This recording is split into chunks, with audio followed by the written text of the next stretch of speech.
արդեն հրավիրվել էին ԱԱԾ-ի աշխատակիցներ։ Պարոն Քոչարյան, 7 ժամ, շուրջ 7 ժամ գործողություններ։ Ինչ էին փնտրում, ինչ գտան, բացի ձեզնից, ձեր ընտանիքի անդամներից։ Ճիշտն ասած չգիտեմ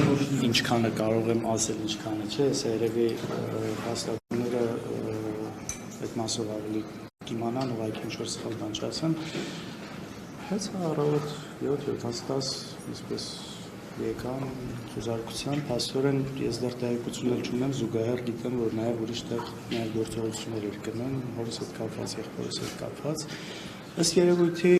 ոչ մի անակնկալ չկա այս առումով։ Պիղծ դավաճանի, այսպես սովորական գործելավոճն է։ Սա է, սրա մասին փաստորեն երեք նաև մամուլներ գրել, որ նման բաներ է սպասվում, ու այդպես ժողով չէ։ Այսինքն դուք կապում եք ձեր այդ ելույթի հետ, այս գործողությունները դուք կապում եք։ Ընդհանուր, հիմա կոնկրետ այդ ելույթը, որ ասեմ առանձնացնեմ, միայն այդ ելույթի հետ չէ, այդ ելույթը կարող է ինչ-որ ավելորդ խթան ասացել, բայց նման ելույթներ այնպես չէ, որ առաջին անգամ ունեցել, որ ընդհանուր այս ամեն ինչը կապված է մեր ընդդիմադիր գործունեությունից, այս իշխանության վրաց քաղաքականության հետ համաձայն չլինելը, մասին խոսելը, բարձրաձայնելը, չընկրկվելը, չնահանջելը, չկզելը, այս ամեն ինչի արդյունքն է, մենք այս ամեն ինչին պատրաստ ենք, առաջին անգամ չի, ու այս ամեն ինչը շարունակվելու է բոլոր այն մարդկանց նկատմամբ, ովքեր կփորձեն դեմարտահայտվել այս իշխանություններին։ Երեխաները շատ դժվարություններ չտանեն, դե հիմա նոր դուրս եկան, դեռ չեմ խոսել, այսինքն միշտ տանը մարդ կար, ազատ չեն կարողացել խոսեն, հիմա քիչ հետո պետք է մտնենք, ավելի փորձենք բացատրենք ինչ է, ոնց էր։ Իսկ մնացած առումով իրականում այդտեղ որոշմաններ որ նայեն, ինչ որ անուններ էր գրած ընկերությունների, որ գաղափար չունեն ովքեր են ասում։ Չի հասկանում իմ կապը, որը կարող լինի այդ ամեն ինչի հետ։ Ինչևէ, իսկապես հերթական անհետացությունն է։ Բայց ձեր դեմ է ուղղված նաև ձեր ուժի հաշվի առնելով սպասվող պրոցեսները հիմա իզոլացման քաղաքականություն է տանում Փաշինյանը ընդդիմադիր առաջնորդների բոլորի վրա մի գործ կա, ինչպես եք պատկերացնում իշխանափոխությունը, ինչի համար օրինակ դուք արդեն խորհրդարանում եք։ Տեսեք, ես կարծում այն մարդիկ, որոնք կարող են պոտենցիալ դառնալ դիմադրության օջախներ, որոնք իրենցից բան են ներկայացնում, որոնք ոնց որ ասի չեն ենթարկվում, չեն համակերպվում, բոլոր այդ մարդկանց այդ օջախները փորձելու է զսպել։ Նույնը վերաբերում է թե եկեղեցու դեպքում, թե Գագիկ Ծառուկյանի մասով, թե մեր մասով, թե մնացածը, ու ինչի անում այս մարդը այս ամեն ինչ, որովհետև կարողանում է անել, որովհետև ավանդաբար այն կառույցները, որոնք այս ամեն ինչի հետ կապված շատ մեծ աղմուկ կբարձրացնեին, այս դեպքում ոչինչ չեն, հատկապես արևմտյան շատ կառույցներ, կազմակերպություններ, դեսպանատներ, քար լռություն, ոչինչ չկա։ Կատարյալ հասկանում եք, այն օրը 3 էր ազգային ժողովում, ասենք վարչապետի աթոռը զբաղեցնող մարդը կանգնում ասում է, այս ինչ պետք է նստի, այս ինչին պետք է ունեզրկեմ, ես չգիտեմ, էլի ավելի ու հաջորդ օրը մտնում են, ասենք կոնկրետ այն ում ինքը դա ասում էր, հաջորդ օրը մտնում են իր տուն մի 20 հոգի դիմակավորված այդ բաներով, ԱԱԾ-ականներով, այսինքն ավելի բան ապացույց, որ այս մարդը ապօրինյա գործում, օրենքից դուրս է, ես չգիտեմ էլ ինչա պետք դրա համար։ Մենք տեսնում ենք, որ օրինակ Գագիկ Ծառուկյանի դեպքում ընկերությունները խլում են, փորձում են պետականացնել, այս դեպքում այդ վտանգը կա ձեր ընտանիքին պատկանող։ Եթե չեմ սխալվում, մեր մասով էլ հիմա ուղղակի ինֆորմացիայի բան չունեմ ժամը 7-ից։ Կարծեմ նույնիսկ Սիրուշի խանութներն են։ Բայց ասեցին, որ ոչ մի էական բան չեն հայտնաբերել։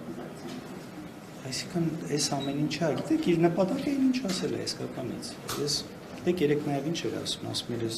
չեմ թողնելու այն ինչ ունես, ժառանգեք երեխաներին, էլի։ Ես չգիտեմ ինչ կարգի մարդ պետք է լինես, որ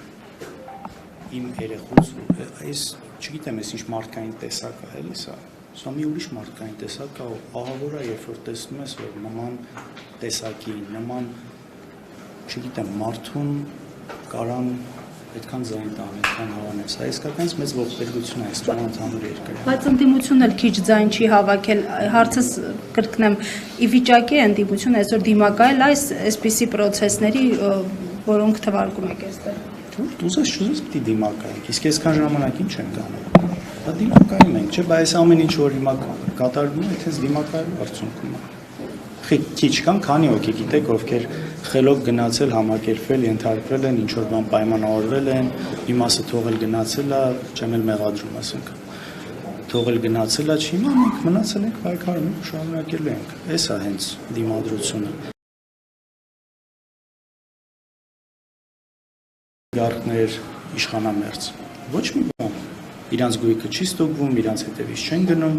իսկ այն ով որ խոսում է, բարձրացնում է իր ձայնը, պայքարում է, մարդկանց հետևից գնում են։ Սա է շատ ակնհայտ է ամեն ինչը բոլորի աչքի առաջ։ Պարոն Քոչարյան, որքանով ձեր երեկվա ելույթը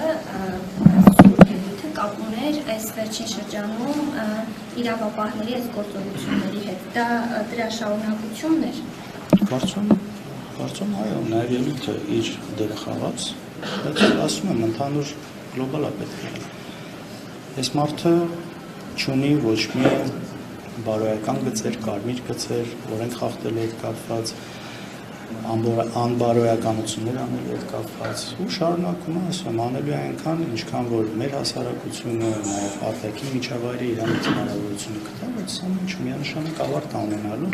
Ցավալին գիտեք որն է, որ այս ամեն ինչում նաև ինքը հանցակից է դարձնում շատ մարդկանց։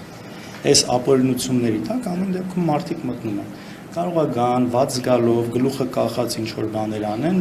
քննիչներից սկսած, վերջացրած նույն թեկուս այդ դիմակայորված մարդկանց հետևում ովքեր որ կան։ Բայց միևնույնն անում են ու ի վերջո նաև հանցակից է դարձնում այդքան մարդկանց էլ։ Դա համար ով ունի մասնագիտական արժանապատվություն, կարծեմ այս ամեն ինչին պետք է ուշադրել ու իմանալ, որ ուշ թե շուտ ինչ որ պատասխան տալու ժամանակը գալու է, որոնը պետք է այնպես գործի, որ կարողանա ասի, ես օրենքով եմ գործել։ Պարոն Քոչարյան, ձերբակալել են ձեր հորը եւ ձեր ավագ եղբորը, հիմա միջնորդություններ են ներկայացվելու կալանավորման առնչությամբ, ինչպես եք գնահատում այս արագընթաց process-ը իրեն շուրջ եւ ինչ եք կարծում հնարավոր է իրավական հանգուցալուծում այս քաղաքական process-ներում։ Տեսեք, իհարկե իրավական մասով ամեն ինչ արվելու է, գիտեք, հաստաբանները մնացած, այսինքն իրավական առումով ցույց ենք տալու այս անհետեցությունը, բայց այստեղ իրավական չի հարցը, քաղաքական է։ Իսկ եթե հետապնդումը քաղաքական է, մոտիվացիան այդ մարդկանց հետևից գնալու քաղաքական է, իհարկե սա քաղաքական գործընթաց է այս ամեն ինչը։ Իրավական շղարշ են փորձում տալ, այսպես ժողովրդի աչքին ծակող ինչ որ հայտարարություններ անել, բակը դատարկություն է, մի sense level ներքև իջնում ես, դատարկություն, ոչ մի բան չկա։ Իրար այսպես բերած, կպցրած, ինչ որ իրանց ենթադրությունները որպես իրականություն ներկայացնելու հետ կապված նաև բաներ կա այդ հաղորդագրության մեջ, բայց process քաղաքական է, հանգուցալուծումն էլ ի վերջո քաղաքական առնելու։ Հիմա այս իրավական գործընթացի մեջ իհարկե այսպես թաքուբիր լինում են դատավորներ, ովքեր որոշակի այս արժանապատվությունը մասնագիտական ցուցաբերում են ու կարողանում են անկախ լինել, բայց սա այսպես լոտոյի պես բան է, էլի։ Մի հարց տամ, էլի դուք ձեր հայրիկի մասին որևէ տեղեկություն ունեք, հաշվի առնելով որ նա հիվանդանոցում է։ Եվ պատրաստվում եք, բայց գնալ նրա հետևից։ Դե իհարկե, հիմա պետք է հասկանամ, ուղղակի իմացա որ այստեղ չուզեցա շատ սպասեցնել, բայց իսկապես որ վերջին շրջանում իրադարձություն է ծարել։ Այո, սրտի հետ կապված կար խնդիր, մոտ 2 շաբաթ առաջ երևի